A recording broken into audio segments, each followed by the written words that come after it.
so much for doing this interview with me. Where are you right now? Are you in Toronto or somewhere else? I'm actually in Prince Edward Island right now. My parents have a cottage out here, so that's where I am at the moment. What's the weather like? And also, what's the mosquitoes like? Big bad problem? Yeah, the mosquitoes are pretty bad. The weather today is quite not good. It is raining, unfortunately. But I mean, the weather here is pretty up and down. So maybe it'll be sunny later. Don't know. I'm just curious. Well, how do you deal with the mosquitoes? Because I'm a guy who just hates mosquitoes. Like I'm just not. That's why I'm not a cottage person. Because I mean I walk through a park and I'm like I'm trying to get rid of all that stuff and everything. Yeah.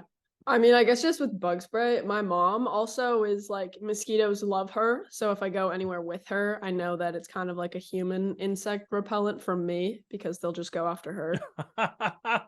That is Uh, so smart. So it's like, Mom, let's go outside. yeah, I want to go for a walk. Do you want to go for a walk? I love it. But I also love too the fact that you're part of First Up with RBCX Music. How does that feel to be part of this group of amazing talent?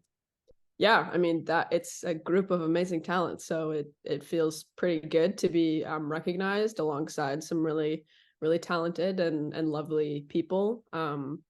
Yeah, it's just super awesome to be able to connect, especially with, I mean, obviously COVID is now kind of over, but just like missing, feeling like I missed out on a lot of years of being able to connect with other young artists. It's really fun to have that opportunity. Was that difficult to, that isolation? Was that difficult for you? Yeah, absolutely. I mean, I started releasing music in COVID. My first song came out in 2021. And so it was definitely weird. Like I feel like I had so many Zoom calls or like Instagram messages with fellow artists trying to connect with people, but it was just it wasn't as easy as being like, well, let's go hang out or something. And so it's definitely fun to finally also just be in a program that is like literally facilitating that kind of collaboration and connection. It's really exciting. How did you find out about RBCX Music? Um, I found out about it through the label that I'm signed to, I think, I believe.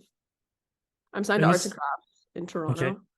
Um, Hey, and yeah, let me jump right in. Arts and craft is no, shimmy. That's a big group to be with. Congratulations on that. thank you. Yeah, I mean it's oh my God, just the most wonderful team. And it's a pretty small team of people as well. And everyone is so just caring and wants to help out wherever they can. And so I'm very happy to be there. I know they got a lot of amazing talent under their belts. So, what has RBCX Music done for you? And also, for folks who don't know, what exactly is First Up with RBCX Music? So I feel like it's often described as kind of an incubator type situation. It's 20 emerging artists in Canada that have been selected to be a part of this group that gets, resources that maybe we wouldn't have had access to.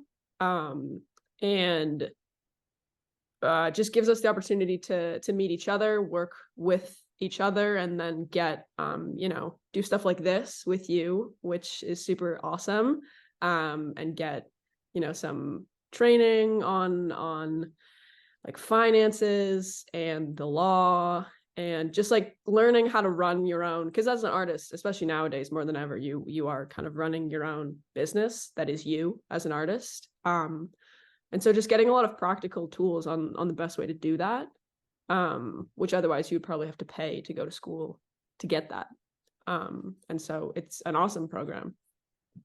Yeah, it definitely is because I've been interviewing a lot of the artists from years past and watching them grow and getting the chance to talk to them at red carpets or at press conferences and knowing where we first met. I think it's an amazing thing. So glad that you and I have a chance to chat about this career of yours, which let's get into it because you kind of talked about COVID, but when your career was really starting to, kick in, but it always starts much earlier than that. When did the love of music begin for you? I feel like I always say just as a kid, I grew up in not necessarily a musical family, but my dad was definitely the biggest kind of he opened the door to music for me. He played in like rock bands and garage bands growing up in Winnipeg. And Oh, so so you had the cool dad. yeah, yes, I think so. Oh, So absolutely. yeah. And so he kind of got me into he taught me how to play the guitar initially. And then that just the second I started learning how to play the guitar, I was immediately just really drawn to writing my own songs. And so it was just it's so I never know whether like if my dad hadn't have showed me how to play the guitar, whether I would have gotten into music or not, like whether people have just an innate desire to like do that or if they need kind of the environmental factors to be right. I don't know, but I'm happy that they kind of met the way they did with me. Um yeah. When you were talking about writing songs, what kind of songs do you like to write about? Because if I've read it correctly, you really do talk about some issues that a lot of people go through. Yeah, I feel like I mean definitely historically with some of my earlier music, and I mean it's the same today, but I feel like I am just writing about um whatever's happening to me kind of. And so I go through breakups and all that stuff, but then also have some pretty intense anxiety towards really like existential worries, like not really understanding the meaning of life and like where people came from and what happens when you die, and it really troubles me. And so I feel like I write, especially now with kind of the music that I am working on currently, I'm really interested in talking about just exploring my own mind, and why I have the thoughts that I do. Um, So when COVID happened, I couldn't imagine what your brain must have been going through, seeing all of these, experiencing what you're experiencing, being in the bubble, not being able to go out anywhere. There was a point where we weren't even allowed to be on the streets or anything like that. mhm. Doing the whole lineup to get to anywhere, going in anywhere, but then seeing the things that we would see on social media, what was going on with you personally, and how, or did it change you musically for all the things that you saw and experienced during COVID? I mean, yeah, I feel like it as it was for a lot of people, I think it was a time of a lot of reflection just because that was all you could do. Whether you wanted to reflect or not, you were just definitely alone a lot more often. And kind of had to find things to occupy your time. Um, I don't know. I was in university during most of COVID.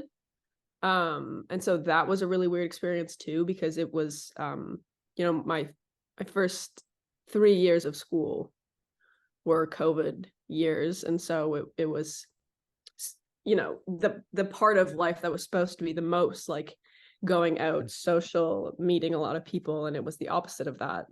And so I feel like I'm starting to notice now a few things maybe that in the moment during those years I didn't really pick up on, but I definitely did a lot of just I don't know, just like thinking, a lot of thinking about like my life and just uh what really matters, especially I mean I feel like a lot of people had a few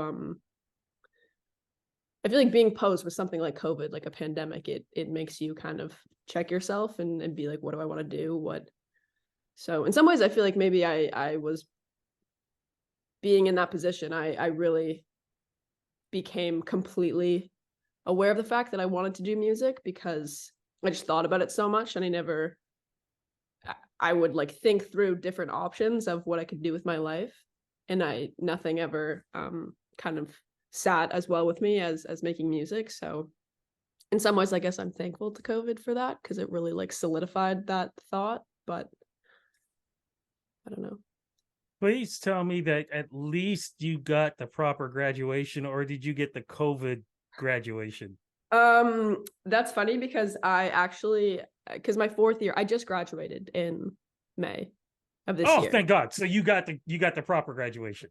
Um, Technically I did, but I did miss my graduation, Oh, because I was on tour. oh, then that's a good thing. And so yeah, it was kind of a, I think they canceled out. Like I was happy with with the shows that I was playing. But I mean it was also like seeing all my friends kind of do the whole graduation thing. I was like, we made jokes actually. I was playing with Odessa. I like festivals Yeah. in the summer. And they made a joke saying that I should wear like a cap, and because we had a festival like the day of my graduation. And so everyone was joking, being like, you should wear a cap and gown on stage. But I Did unfortunately you? did not find one. Oh, that's too bad. That had to be. Oh no, that would be Halloween to try to find that. Too bad there wasn't a Yeah. costume store. It's not Toronto. Toronto, you can find all that stuff instantly. So, but congratulations on the grad. But also, I talked about being, the congratulations on the label, record label. How did you get with those guys? Um, I got with arts and crafts by it was like a very weird when I was in, basically I like started making music with one of my friends, and we were making like Mhm. electronic pop music and just playing a lot of shows in Toronto like 4 years ago. And they, at one of these shows, there was this person there who was not in the music industry, but she wanted to get into the music industry and wanted to manage us.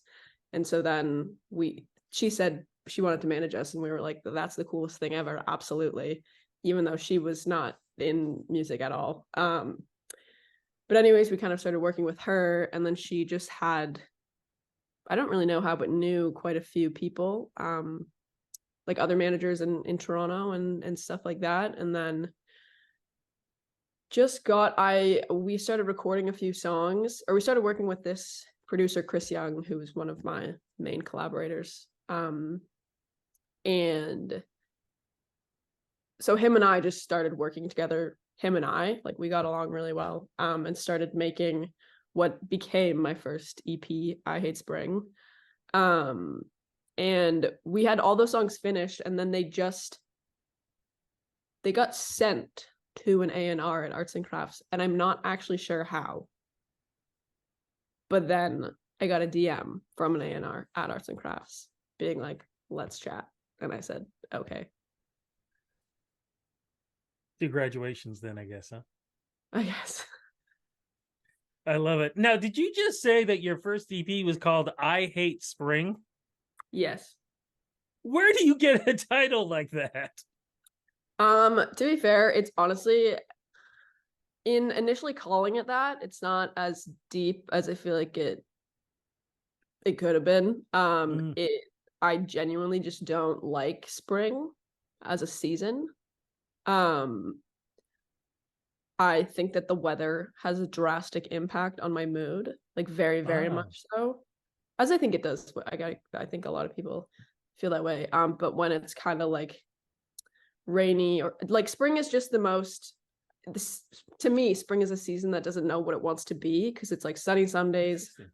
rainy some days, and it's just like, it's an emotional roller coaster for me, because like one day I'm super happy and want to do a lot of stuff because it's sunny, and then the next day it's raining, and then I'm like, well, now I'm sad. And so that's why I don't like spring, because I feel like it's hard for me to be kind of emotionally stable, because Is spring is not stable. I was gonna say that kind of sounds like the way the summer has been. It's been the same way. It's like one minute it's been, sunny, warm, and hot. Then it's been rainy, and Yeah. it's almost like, honest to goodness, I've been saying that this summer is like if I was out in the tropics, where it's like Yeah, sunny, it's sunny, so sunny, then humid. boom, this downpour of rain just happens. Yeah, it's also like especially in Toronto, has been Yeah. crazy humid. I don't So I don't know how we can get through this, but when we have artists like yourselves with great music, it gives us that moment of enjoyment. You said you were working on new music, but what music can we get right now? Is it this EP that you were talking about? Is it another one that's out right now? And also, what's the single that we can look forward to? yeah, so I have two EPs that are out at the moment. The first one is I Hate Spring, if you want to do. Charlie Houston Deep Dive. That was the first one. And then I released another EP called Bad Posture. They're all available on all streaming services. My personal favorite is a song called What Do We Do Now, if you're looking for a recommendation. And in terms of upcoming releases, I have 2 songs that are going to be coming out. The specific release date isn't set yet, but in September and then October at some point. 2 songs, 2 little singles that are going to come out, and they're fun. So you Love should it. listen to them when they come out. Absolutely. What about shows? What's happening with you there? At the moment, the only thing that I have confirmed doing for the rest of the year is I'm playing at Highlands Music Festival Oh, cool. in September. It's at a Camp Walden, I think is what it's called. And I've been told that I can go water skiing, so I'm super excited. Fantastic. You know what? It sounds like you really know how to keep the momentum going, even though there could be some downtimes. You still figure out, you know what? Let me just go and deal with life and enjoy life. And if I got anything that's kind of, I can always write a song about it. And if it's a song that can be shared with people, then that's a good thing. So congratulations on the career. Congratulations being part of our first up with RBCX Music, and looking forward to September when I get to hear all the new stuff. Congrats. Great. Thank you so much.